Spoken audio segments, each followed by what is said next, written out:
साल 1876 में bath county के रंकी नामक जगह पर अचानक से मीट के टुकड़ों की बारिश होने लगी थी। आसमान से मीट के टुकड़े गिरने लगे थे। न्यूयॉर्क साइंटिफिक एसोसिएशन ने इन टुकड़ों की जांच की तो पता चला कि ये सभी मांस के टुकड़े घोड़े या फिर किसी जानवर के नवजात बच्चे के थे। लेकिन उस घटना की असलियत आज भी एक रहस्य बना हुआ है। मिस्ट्री नंबर 9, हेराल्ड होल्ट, जो कि ऑस्ट्रेलिया के 17वें प्रधानमंत्री थे। 1966 में 2 साल तक सत्ता में रहने के बाद हेराल्ड होल्ट 1967 में अचानक से गायब हो गए। आखिरी बार उन्हें ऑस्ट्रेलिया के चेवियट बीच पर देखा गया था। उस समय वो वहां तैराकी का आनंद ले रहे थे, लेकिन उसके बाद अचानक वो वहीं से गायब हो गए। उन्हें ढूंढने के लिए पुलिस, ऑस्ट्रेलियन नेवी के डाइवर्स, एयरफोर्स के हेलीकॉप्टर भी लगाए गए, लेकिन हेराल्ड होल्ट का कोई भी नामो निशान नहीं मिला। मिस्ट्री नंबर 8, एल्सासे के स्ट्रासबर्ग शहर में 15 से 18 में गर्मियों के दिनों में एक महिला ने सड़क पर भयानक तरीके से नाचना शुरू कर दिया। वो महिला क्यों नाच रही थी किसी को कुछ मालूम नहीं था। अगले दिन उस महिला के साथ 4-5 और महिलाएं जुड़ गई। एक सप्ताह में 34 महिलाएं उस जगह पर नाचने लगी और इसी तरह यह संख्या एक महीने में 400 तक पहुंच गई। इन महिलाओं को देखकर यही लगता था कि इनमें किसी आत्मा ने वास कर लिया है। नाचने का नहीं कोई मौका था और न ही कोई वजह। महिलाओं की नाचते नाचते हालत खराब होने लगी। कई महिलाओं की तो मौत भी हो चुकी थी। इन महिलाओं को रोकने के लिए चर्च के पादरी, डॉक्टर और वैज्ञानिकों को भी बुलाया गया। इसके पीछे कई वजह और कारण बतलाए गए, लेकिन कोई भी संतोषजनक जवाब नहीं दे पाया है अभी तक। मिस्ट्री नंबर 7, मिस्र की रानी क्लियोपेट्रा की मौत सिर्फ 38 साल की उम्र में ही हो गई थी। ऐसा कहा जाता है कि क्लियोपेट्रा बहुत ही खूबसूरत और आकर्षक महिला थी।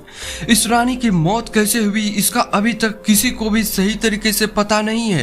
कई लोगों का मानना है कि रानी ने अपने आप को सांपों से डसवा लिया, तो किसी का मानना है कि अगस्टस ने क्लियोपेट्रा की हत्या कर दी थी। मिस्ट्री नंबर 6, साल 1947 में जून माह के मलक्का की खाड़ी में व्यापारिक मार्ग से जहाज गुजर रहे थे। इसी दौरान उन जहाजों को एक SOS संदेश पहुंचा कि जहाज के सभी क्रू मेंबर्स की मौत हो गई है। नजदीक के जहाज सिग्नल के सोर्स को पहचानते हुए उस SOS संदेश भेजने वाले जहाज की तरफ बढ़े। इमरजेंसी संदेश भेजने वाले जहाज का नाम द SS ओरंग मेजान था। Merchant ship the silver star जब ओरंग मेजान जहाज के पास पहुंची तो सभी लोग हैरान रह गए। द सिल्वर स्टार के क्रू मेंबर्स ने जब ओरंग मेजान जहाज पर जाकर देखा तो पाया कि मेजान जहाज के सभी क्रू मेंबर्स मर चुके थे। जहाज पर लाशें इधर उधर बिखरी पड़ी हुई थी। कई लोगों की आंखें खुली हुई भी थी और उनके चेहरे से डर साफ नजर आ रहा था। यहाँ तक कि जहाज पर सवार एक कुत्ते की भी मौत हो गई थी। बॉयलर रूम में पड़े शवों के नजदीक जाने पर क्रू सदस्यों को बहुत ही ठंड लगने लगी, जबकि उस रूम की तापमान 110 डिग्री था। सबसे ज्यादा हैरान कर देने वाली बात यह थी कि मरने वाले लोगों के शरीर पर किसी तरह के कोई भी चोट के निशान नहीं थे। सब कुछ देखने के बाद द सिल्वर स्टार के क्रू मेंबर्स वापस अपने शिप पर लौटने का फैसला किया। वो अपने शिप पर वापस जाते इससे पहले मेजान जहाज के डेक के नीचे से धुआं निकलने लगा। इसे देखकर सभी क्रू मेंबर्स जल्दी जल्दी सिल्वर स्टार शिप पर वापस आ गए और कुछ देर बाद ही मेजान जहाज में जोरदार धमाका हो गया।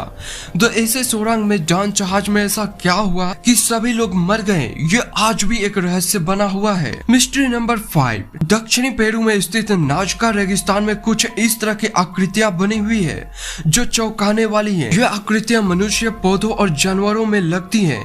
इसके अलावा यहाँ पर कुछ सीधी रेखाएं भी देखने को मिलती है। ऐसा कहा जाता है कि ये रेखाएं 200 ईसा पूर्व से इसी तरह से मौजूद है, यानी कि 2002 से 21 साल से ये रेखा इसी तरह से मौजूद है।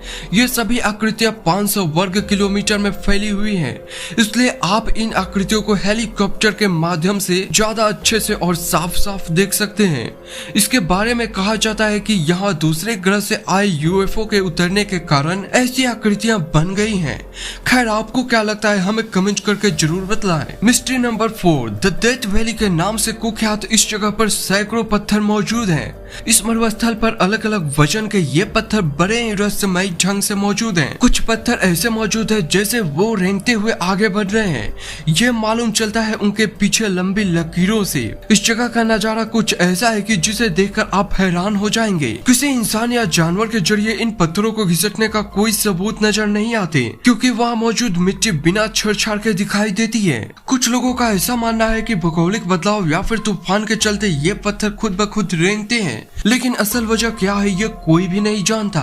Mystery number 3, Jack the Ripper. London में रहने वाले इस व्यक्ति के बारे में अभी तक कोई सही से नहीं बता पाया है। इसे लंदन में सीरियल किलर के नाम से जाना जाता है। सन 1888 में इस नाम के व्यक्ति ने पूर्वी लंदन में 5 महिलाओं की निर्ममता से हत्या कर दी थी। हैरान कर देने वाली बात यह है कि इसकी शक्ल कोई नहीं बता पाया है आज तक। यह अभी तक रहस्य ही बना हुआ है। जैक द रिपर के ऊपर कई फिल्में बन चुकी हैं, किताबें भी लिखी जा चुकी हैं। यह अभी तक रहस्य ही है कि जैक द रिपर आखिर था कौन। मिस्ट्री नंबर 2, 5 दिसंबर 1872 को ब्रिटिश जहाज टाइग्रेटिया के क्रू मेंबर्स ने समुद्र में एक लवारिस जहाज को तैरते हुए देखा। जब क्रू मेंबर्स उस लवारिस जहाज के पास गए तो मालूम चला कि इस जहाज का नाम द मैरी सेलेस्टिया है और ये जहाज उनके जहाज से 8 दिन पहले उसी जगह से निकली थी जहां से ये लोग निकले थे, न्यूयॉर्क। हैरान कर देने वाली बात ये थी कि द मैरी सेलेस्टिया जहाज पर कोई भी नहीं था। यह जहाज अपने साथ 1701 शराब के बैरल और 6 महीने के राशन के साथ निकली थी न्यूयॉर्क पोर्ट से। ये सभी चीजें जहाज में थी, लेकिन कोई इंसान नजर नहीं आ रहा था। आखिर इस जहाज के साथ ऐसा क्या हुआ था कि सभी लोग गायब हो गए थे? यह अभी तक एक रहस्य ही बना हुआ है।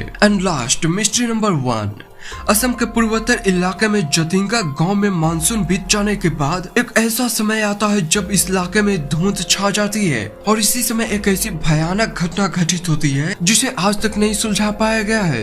दरअसल इस समय घाटी के सारे परिंदे रोशनी की तरफ खींचे जाते हैं, लेकिन ये परिंदे इस घाटी से बाहर नहीं निकल पाते और थक हार कर जमीन पर उतर जाते हैं। अजीब बात यह है कि ये परिंदे जमीन पर उतरने के बाद दोबारा से उड़ान भरने की कोशिश नहीं करते। ये घटना केवल जिंगा रेंज की एक विशेष पट्टी में ही देखी जाती है। तो दोस्तों आज के लिए फिलहाल इतना ही। आपको हमारा ये वीडियो कैसा लगा हमें कमेंट करके जरूर बताएं और अगर आपको ये वीडियो अच्छी लगी तो वीडियो को लाइक करें, अपने दोस्तों के साथ शेयर करें और अगर आप इस चैनल पे नए हैं तो प्लीज चैनल को जरूर सब्सक्राइब करें। तो मिलते हैं आपसे एक अगले ऐसे ही इंटरेस्टिंग टॉपिक के साथ। तब तक के लिए take care and have a nice time ahead.